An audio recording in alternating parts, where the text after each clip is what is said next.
Hello my quilting friends, it's Quilty Box time. I just received my Quilty Box for July 2018. It's full of fun gear picked by Yoko Sadio. I hope I'm pronouncing her name right. So let's check out what we've got in the box. We have, of course, our Bundles of Inspiration magazine, which includes the quilt patterns of the quilts that you can create with the materials inside. And we've got some sashiko tips. This was really what made me fall in love with machine quilting. I just really love that style of Japanese quilting. You've got a couple different cool projects that you can make with the materials inside. And let's check this out. I'm so excited to check out these beautiful embroidery threads. So very, very high quality embroidery threads. We've got several different pretty colors.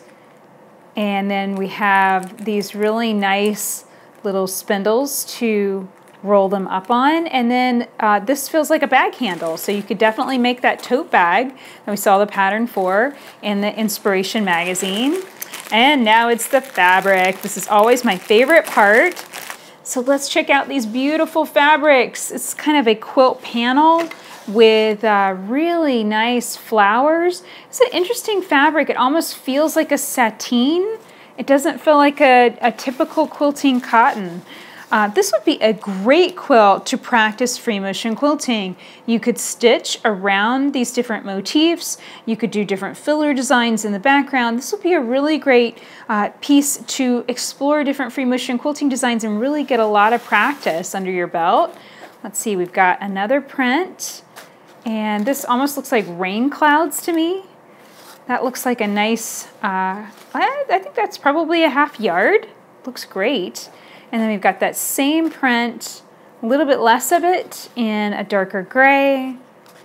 And then this kind of blue checks. And then this reminds me of like a checkerboard, like a picnic fabric. So I really like that. This is a really nice variety of fabrics. And you know, I really like that inspiration of using this to practice free motion quilting. So I think I'm gonna take this and baste it up, maybe use some of these other fabrics as the backing, and I'm gonna baste this up and we're gonna do a little free motion quilting in the background to get some practice in. So let's play with some different free motion quilting designs. It's really fun to just kind of give yourself permission to play and experiment and see what you can come up with. I'm going to just stitch some curving lines right now just to warm up. And one thing I want to show you, I did outline quilt the design on the quilt panel. So I just cut off the tail end of that quilt panel and then I outline quilted around this leaf shape and just made sure that it stood out nicely. It kind of gives you just an outline to travel stitch against if you want to be able to expand that design or build off of it. It's just nice to have an outline around it. And so that seems like enough curving lines. Now let's go back into this design I stitched right here. This is Brain Coral and it begins with just a little pocket of stippling. So however you stitch stippling, just stitch just a little bit of it. Little nugget of it like that, travel stitch over, and then you're going to echo that shape. And echoing is just stitching a nice even consistent distance all the way around, and you can see it creates that same stippling effect, but the echoing really adds to the design. It adds more curves, it softens the curves quite a bit.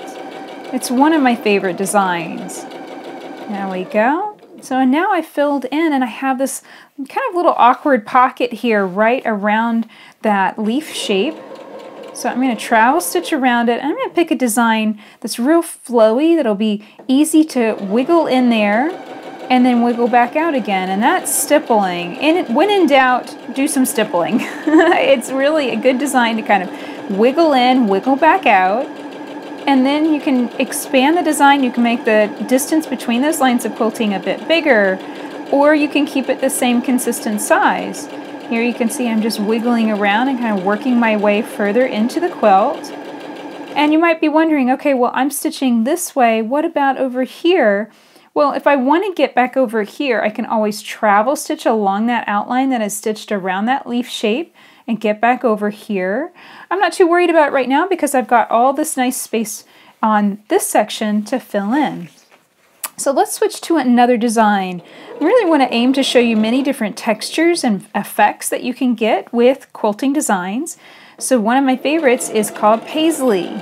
So you stitch this by stitching a teardrop shape first, then pivot and echo around it. And you want that echo to widen out right at the tip of that teardrop shape and then come closer together as you near that starting point.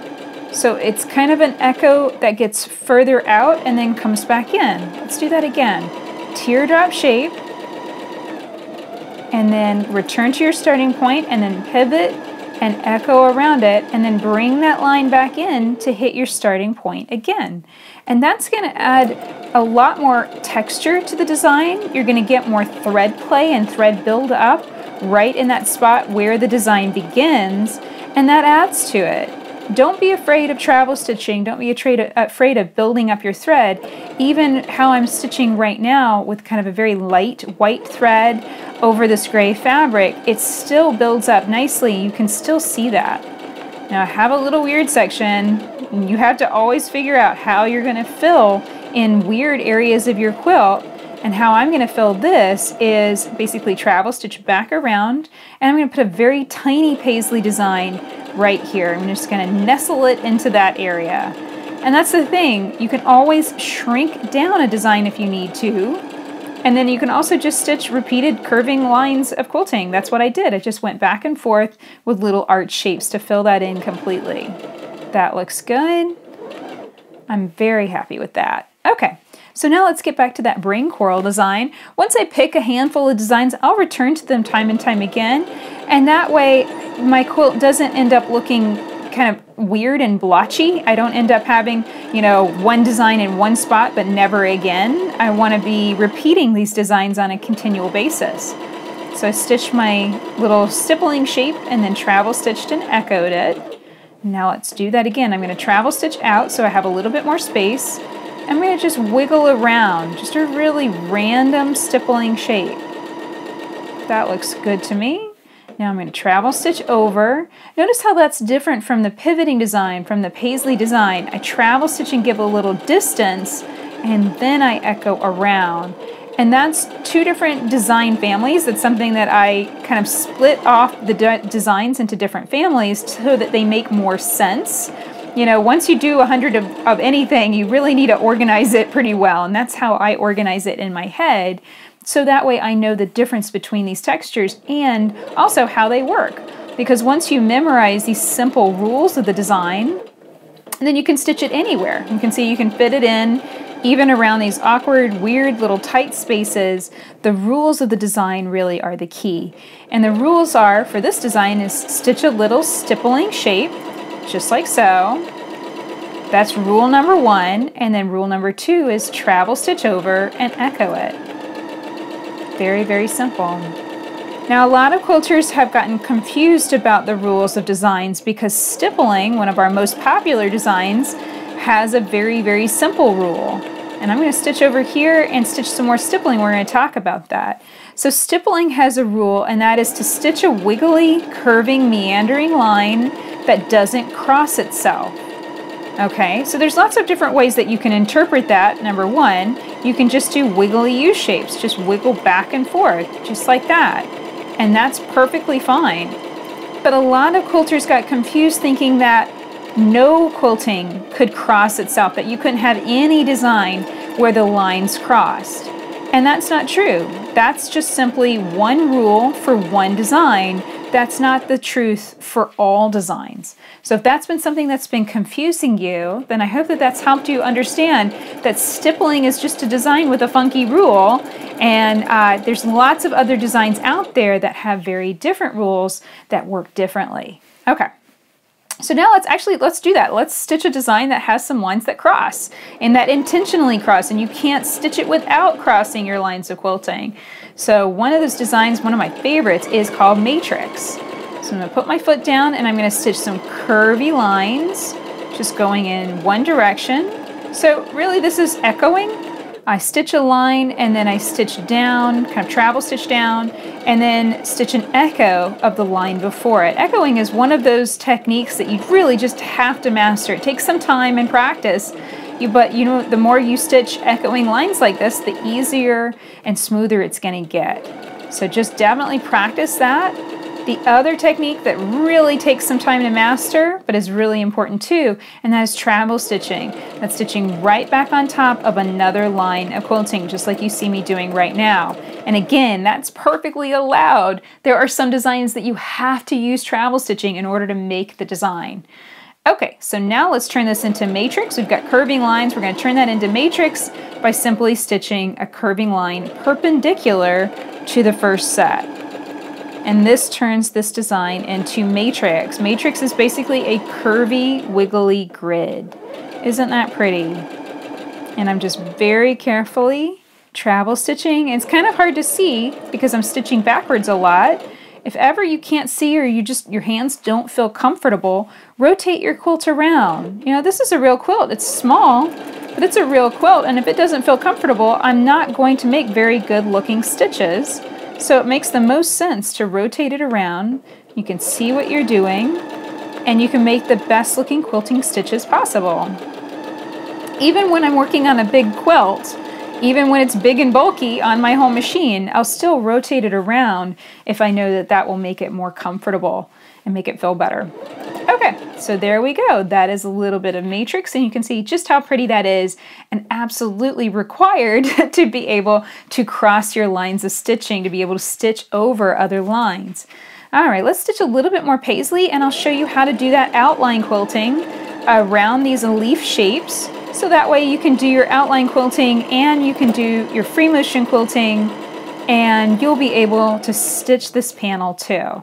So here we go. I'm going to do one more paisley shape. So that's a teardrop shape. You return to your starting point, pivot, and echo around it. That's just the rules of the design. Remember, once you memorize those rules, you can stitch this design anywhere. So there we go. That's looking good. Now my machine, it likes to end with the needle with the up position, but if I tap the foot pedal just once, it'll go down or back up again. It's really convenient. You know, if you have a machine that sets the needle into the down position, that's the best way to have it stop for free motion quilting. Okay, so now you can see I've really slowed down. I'm only pressing a little bit on the foot pedal. I'm not moving the quilt very fast at all.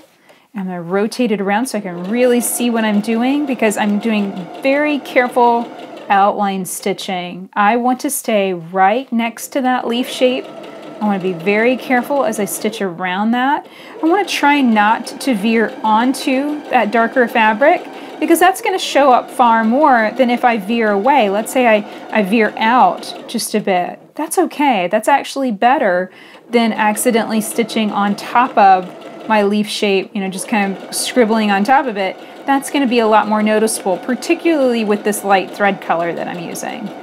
So if you're gonna veer to one way or the other, go on ahead and veer off of your whatever you're outline quilting, whether it's a printed design on fabric, or it's an applique, or you're stitching in the ditch around pieced shapes in your quilt.